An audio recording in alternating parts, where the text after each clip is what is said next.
You're listening to an Airwave Media Podcast.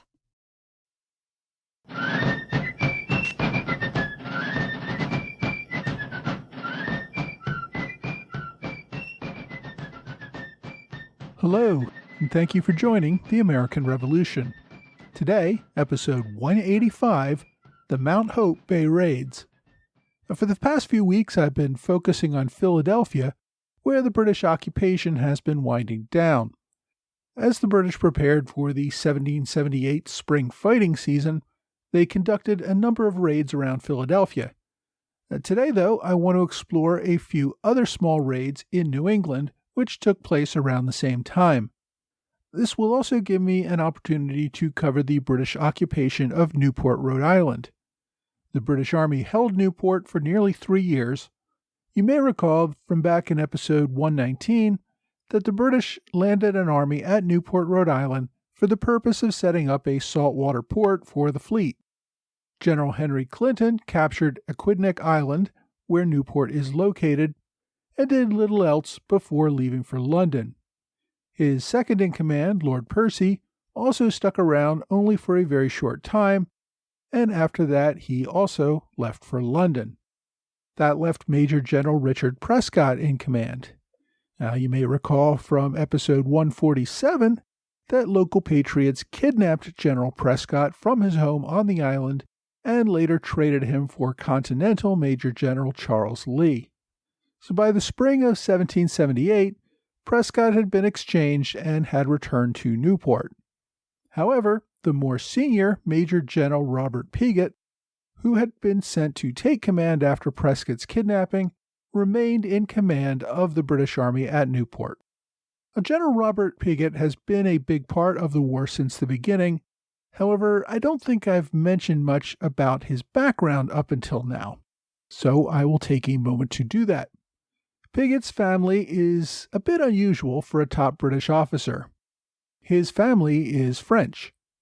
Robert's grandfather migrated to England, likely to escape the increasing persecution of Protestant Huguenots in Catholic France. France had tolerated Protestants for several decades when King Henry IV issued the Edict of Nantes in the late 1500s. Henry IV had been a Protestant himself, but converted to Catholicism for the purely political reason of securing the crown of France. He famously said at the time, "Paris is worth a mass." After Henry's death, France, under Henry's son, Louis XIII, grew increasingly hostile towards its Protestant population. Internal Huguenot rebellions led to inevitable crackdowns and many fleeing the country. Henry's grandson, Louis XIV, eventually revoked the Edict of Nantes entirely in 1685, forcing French Protestants pretty much with the choice of either converting to Catholicism or leaving the country. Most chose the latter. For them, Paris was not worth a mass. So at some point in the 1600s, Pigot's grandfather moved the family to England, settling in Shropshire near the Welsh border. Pigot's father, Richard Pigot, moved to London and settled in Westminster. Although he was without title, he was rather wealthy and well-connected. His wife became a lady's maid to Queen Caroline, wife of George II. The couple had 3 sons and a daughter, Robert being the second son, meaning that he was not in line to inherit the family wealth. So, as was common practice at the time, Dad bought Robert a commission in the army. Pigot served in the War of Austrian Succession. It's not clear what he did during the 7 Years' War. However, he started out as a captain, and by the time the war was over, he had risen to lieutenant colonel. During the same time, Pigot won election in Parliament. Men from good families often went to Parliament to help with their advancement in the army. Pigot was not known for taking any controversial positions or even speaking very much on the Commons floor. He seemed to use his position to ingratiate himself with the Crown and the ministry. Robert's older brother, George Pigot, had gone to work for the East India Company as a young man, and by the 1750s had served as the governor and commander-in-chief of Madras. George returned to England, where he purchased a large estate worth over £100,000 sterling, which was a considerable fortune at the time. By comparison, consider that the king ran the entire British government for £800,000 annually. George also obtained a baronetcy, which greatly improved the family's standing in British society. After Robert served for a few years in Parliament, he received a commission as Warden of the Mint. This was one of those honorary jobs that did not require much work, but paid pretty well. It was a reward from the king given to politically loyal officials. When things started to heat up in America, Robert received a promotion to Brigadier General and shipped out to Boston in 1774. He remained in Boston during Lexington and Concord, but commanded a division at Bunker Hill, and he was one of the few officers to survive that battle unscathed, despite being recognized for conspicuous bravery during the assaults on the American position. Pigot then moved with the army, first to Halifax and then to the invasion of New York. He commanded General Howe's 2nd Brigade at the Battle of Long Island in 1776. After that, he remained in New York until after the Americans kidnapped Major General Prescott. The year 1777 was a notable one for Pigot. His older brother George died, and although George had several children, they were illegitimate. As a result, Robert and his brother Hugh, who was a naval officer, and their sister inherited the family fortune. As Robert was the next oldest, he also inherited George's baronetcy. That same year, he took command of the Rhode Island occupation at Newport, as I said, after General Prescott's kidnapping. Also that same year, Pigot received a promotion to Major General. Now, the question for me was how Pigot retained command of Rhode Island after the return of Major General Prescott. Remember, Prescott had been kidnapped to be exchanged for Major General Charles Lee. If Pigot just got promoted to Major General, how did he outrank Major General Prescott? Well, it turns out Prescott was not a real Major General at the time of his kidnapping. He was a Major General in America. He got his full promotion to Major General right after Pigot, so Pigot was the more senior. The size of the British Army in Newport is not well recorded. Sir Henry Clinton had initially captured Newport with an army of 6,000 or 7,000 British and Hessian soldiers. But almost immediately afterward, General Howe began transferring much of the army back to his command in New York. That was one of the reasons that Clinton and Lord Percy abandoned that command in early 1777. My best guess is that by early 1778, the occupation had dwindled down to between 2,000 and 3,000 soldiers. Given the size of the garrison, the British did not attempt to occupy more of Rhode Island beyond Aquidneck Island, where Newport is located. The water around the island created a natural defensive barrier for the British and was an impediment to taking and holding more territory on the mainland. Other than the kidnapping in the summer of 1777, the British occupation at Newport had remained relatively quiet. The British held Aquidneck Island. The British Navy had spent the prior 2 winters there, keeping the bulk of the Continental Army bottled up and using Newport as a base to repair ships and for other naval missions. The naval presence also discouraged any large-scale Patriot assaults on the island. For the most part, the British remained on Aquidneck Island and the waters just around it, while the Patriots kept a watch on them from the mainland. After the British possession of the island, command of the Continental forces around Aquidneck fell to General Joseph Spencer. I haven't said much about General Spencer. He had been a colonial militia officer for many years, with combat experience in the French and Indian War, as well as earlier conflicts. He was an outspoken patriot in the years leading up to the Revolution, and an active member of the colonial government. Now remember, Connecticut as a colony had an elected governor, so from early on, Connecticut officials were all on board with the Patriot cause. By the time war broke out, the 60-year-old Spencer was a general in the Connecticut militia. He led a group of Connecticut militiamen to the siege of Boston days after Lexington and Concord. When the Continental Congress took control of the army in July 1775, they made Israel Putnam the major general from Connecticut and granted Spencer a commission as brigadier. Spencer had been Putnam's superior in the Connecticut Army, so Spencer was understandably miffed with this reversal. He ended up returning to Connecticut without even speaking to the new commander, George Washington. Eventually, his friends convinced him to return and accept the position as a brigadier in the new Continental Army. Spencer rode back to Boston and served for the remainder of the siege, then moving with the rest of the army to New York in the summer of 1776.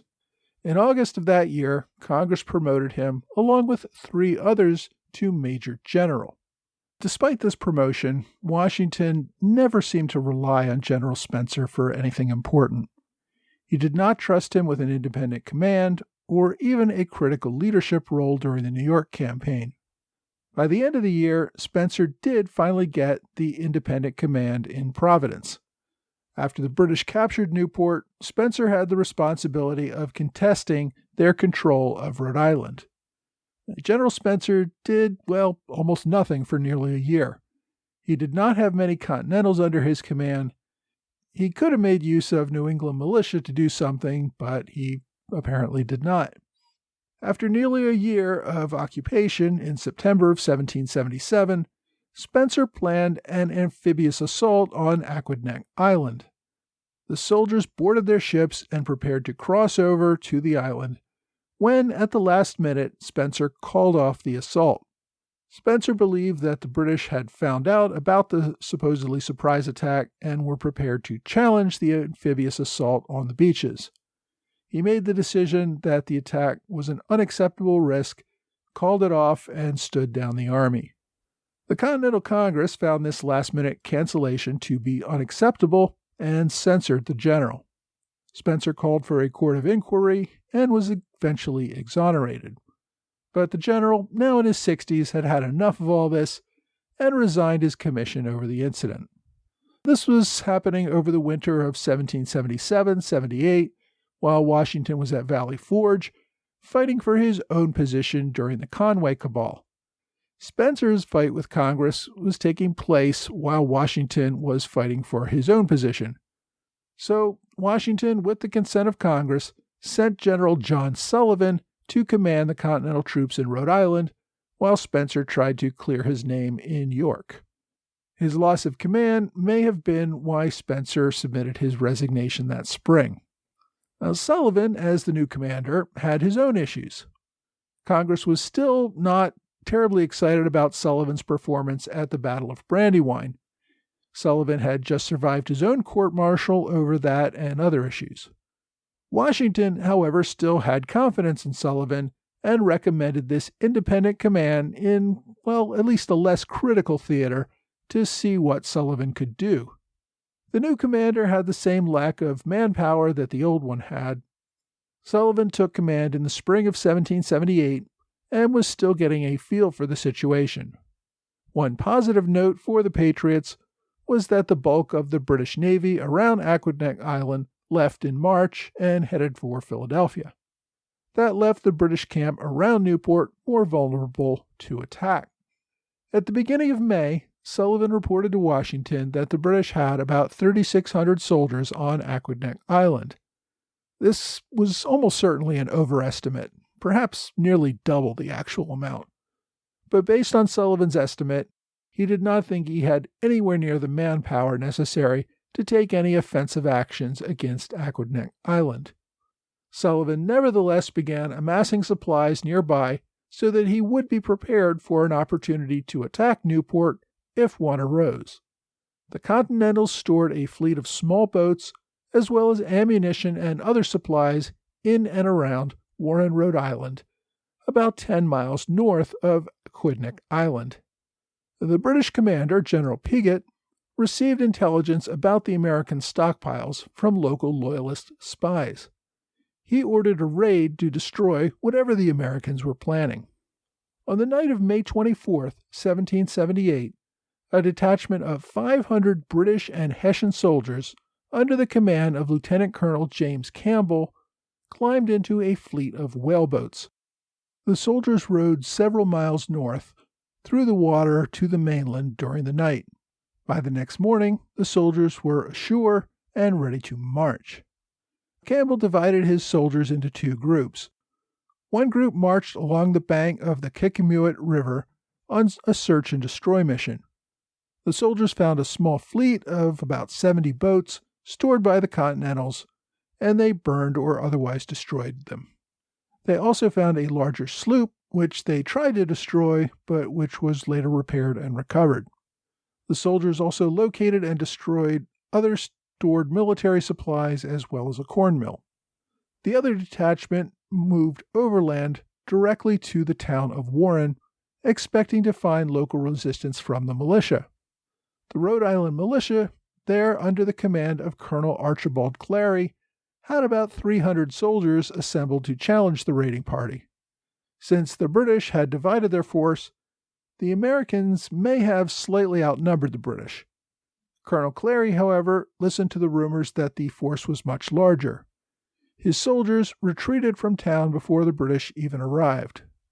Unopposed, the British set fire to the town's powder magazine. The ensuing explosion destroyed 6 nearby houses, as well as the town's meeting house. The British also found and destroyed 5 field cannons abandoned by the local militia. Having completed their work, the force turned around and marched back to the south toward Bristol, joining up with the other half of the raiding party. Around the same time, a British naval vessel also managed to surprise an American row galley, the Spitfire. The British captured the vessel along with the crew of about 16 men and took it back to Aquidneck Island. Further to the north, in Providence, Continental Colonel William Barton got word of the British raid. This was the same Colonel Barton who had led the raid a year earlier to kidnap British General Richard Prescott. Following that successful raid, the Continental Army had commissioned the Connecticut militia Colonel Barton as a colonel in the Continental Army, but they didn't give him any specific command. Barton assembled about 200 local militia. As they marched from Providence toward Warren, they encountered the other 300 retreating Connecticut militia under Colonel Clary. They turned that group around and marched the combined force of over 500 militia toward the British raiding party.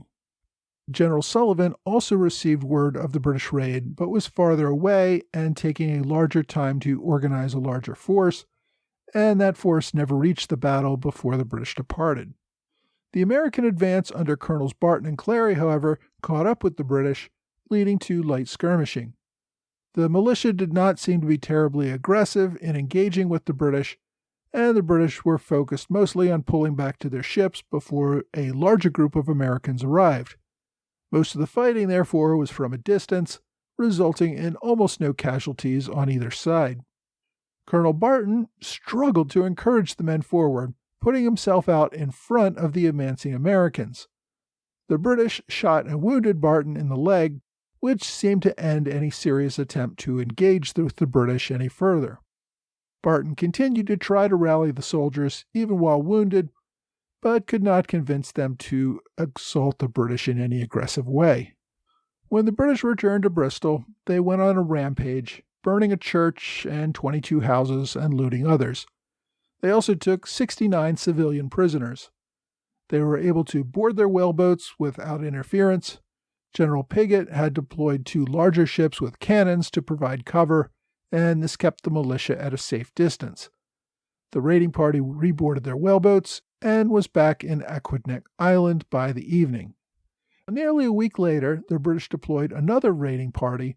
On the night of May 30th, Major Edmund Eyre, who had been a part of the May 25th raid on Warren, took 100 soldiers across the bay once again aboard 2 ships.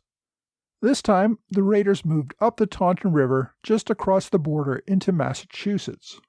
The group landed near Freetown, once again looking to destroy Patriot resources. In this case, the main target appeared to be a sawmill that was producing lumber for the Patriots, mostly for making boats. The raiding party destroyed the sawmill and about 15,000 feet of lumber. They also burned a grist mill, at least 1 house, and 9 boats that they happened to come across. Once again, the local militia was caught off guard. They managed to assemble about 25 men under the command of Captain Joseph Durfee, who had served in the Continental Army. The militia confronted the British raiding party, but did not have the numbers to hold them back. The British chased the militia for a short ways. The militia eventually crossed a bridge and took a defensive position on the far side of the bridge behind a stone wall. The British attackers attempted to storm the bridge, but were unable to dislodge the militia from behind the stone wall. The two sides instead just fired at each other from across the river for about 90 minutes. With concern that more militia reinforcements might arrive soon, Major Ayres pulled back and began marching the British back to their boats. Along the way, they burned at least one more house and took a civilian hostage. The American militia pursued them with a harassing fire, but always keeping a distance. The British jumped aboard their boats and rowed back out to the main ships, all the while taking fire from the shore. During the initial British landing, one of the two British ships that had brought the men there had run aground on a sandbar. Sailors were still working to free it as the raiding party returned. As the British struggled to free the ship, which was, by the way, named the Pigot after the commander, the Americans managed to bring an artillery battery to the shore. They opened fire on the Pigot and the ships that were assisting her. The British, who had taken a few casualties ashore while skirmishing with the militia, took a few more killed and wounded from the shore battery. Eventually, though, they managed to free the Pigot and sailed back to Aquidneck, but not before the ship had suffered some serious damage. The Americans did not report any casualties beyond the one elderly man who was taken hostage by the British, and several days later the British freed him and he returned home. Collectively, these raids became known as the Mount Hope Bay Raids. Colonel Barton's battle injury proved severe enough to prevent him from returning to active duty with the Continental Army. Even so, he used the raids as a rallying call to convince more militia to protect the coasts from future raids. However, it does not appear that the militia heeded the call to turn out in any great numbers. They did, however, respond to payments to rebuild all the boats that were destroyed and to cut more lumber to build them. Warren also established a night coastal watch and built some more robust coastal defenses. Over the next few months, the Americans rebuilt the fleet of small boats in order to prepare for another attempt to take back Aquidneck Island. But what really got the locals motivated was when the French fleet arrived a little over 2 months later. That allowed General Sullivan to collect a militia army of over 10,000 men, ready to storm Aquidneck Island with the cooperation of the French. That battle will have to be the topic of a future episode. Meanwhile, next week we return to Philadelphia, where the British Carlisle Peace Commission attempts to settle this little rebellion once and for all.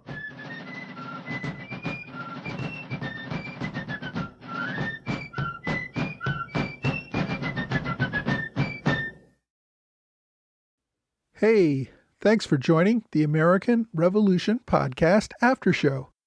My continuing thanks to Trey Nance, George Davis, and Lewis White for support of this podcast at the Alexander Hamilton Club level on Patreon.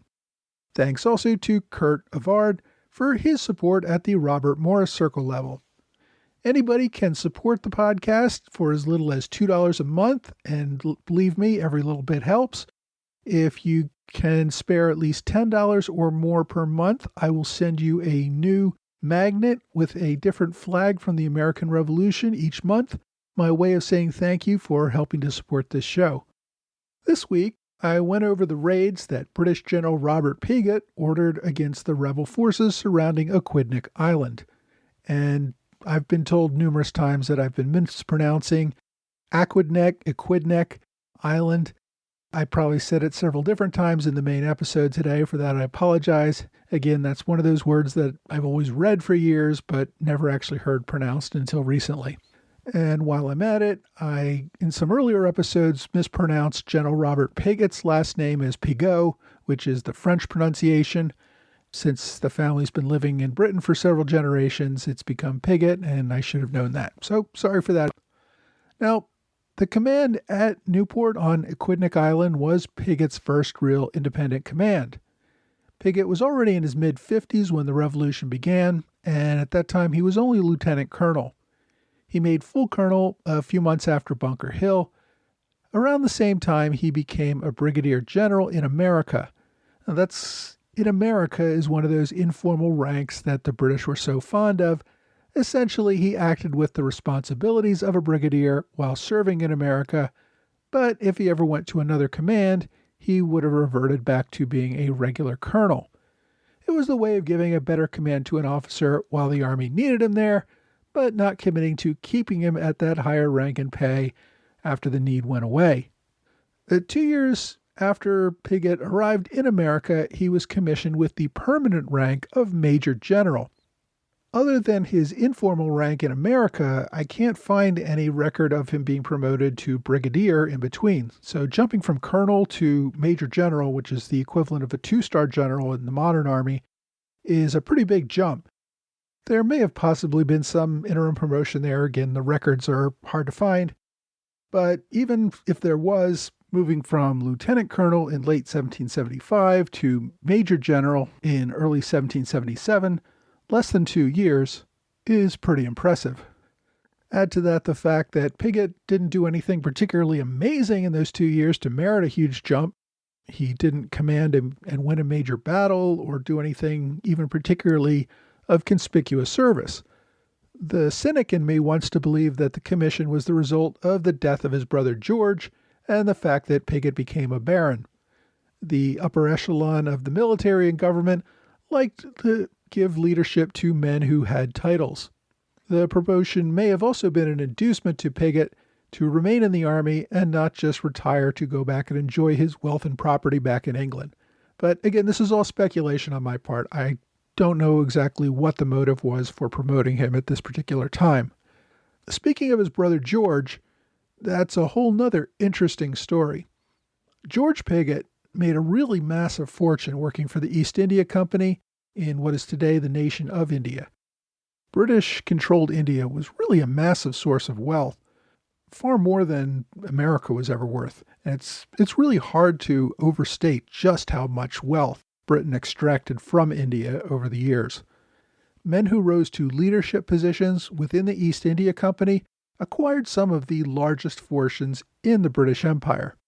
And George Pigot is a perfect example of that.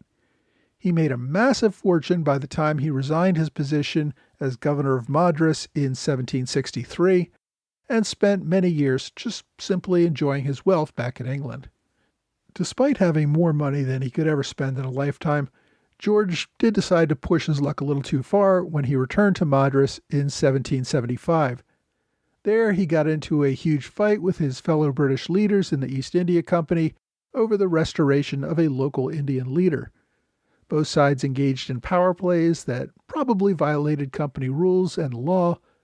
George's enemies ended up throwing him in a local prison, where he died in 1777.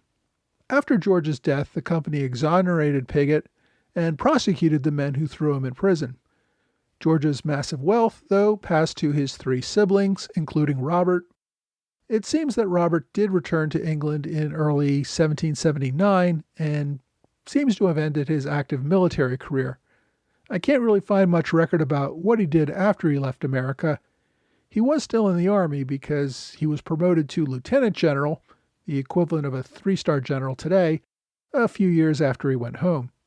Part of the fortune that Pigot inherited from his brother was the Pigot diamond. This was a more than 47-carat diamond that George had acquired in India along with the rest of his fortune. At the time, it was the largest diamond in Britain. While impressive, there really isn't much one can do with such a large gem. Robert, along with his 2 siblings, owned the diamond, but really didn't do anything with it. After Robert's death, the diamond was sold in 1801. The sale had to take place through a lottery because no single individual was willing to pay what it was worth. It was estimated to be worth between 25 and 30,000 pounds, and even very wealthy people just didn't have that kind of money sitting around. So they had to get permission from Parliament to hold a lottery. They raised about 24,000 pounds sterling in the lottery, and somebody who bought a ticket for 2 guineas was the winner of the prize. 2 guineas may not sound like a lot of money, but that's more than a common laborer would earn in a month. The winners of the diamond did not really know what to do with it either, and so they ended up selling it at a Christie's auction, where it was snatched up for the bargain price of £9,500. Then the new owner didn't really know what to do with it either. He tried to sell it to Napoleon shortly after Napoleon became Emperor of France, and that didn't work out, but then the gem ended up remaining in France, the subject of several lawsuits.